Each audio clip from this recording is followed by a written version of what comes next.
Welcome to the virtual laboratory. My name is Wendy Martin, science teacher, and I'll be guiding you through today's experience. Animal dissections are an expensive learning experience that costs schools a significant amount of money every year.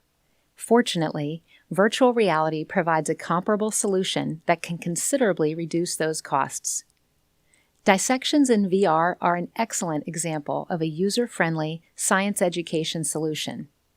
Involving no messy setup or lab safety issues, animal dissections can take place anywhere: a classroom, a library, a museum, even at home.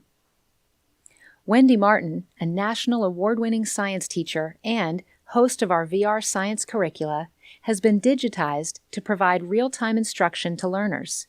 And, similar to our award-winning curriculum software, our dissection content is fully aligned to the next generation science standards.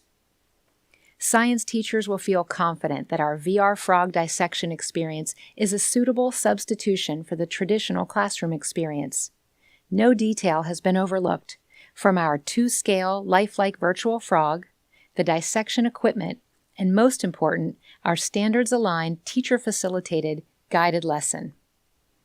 VictoryVR's frog dissection has been optimized for use with the Oculus Rift, HTC Vive, and Windows mixed reality systems.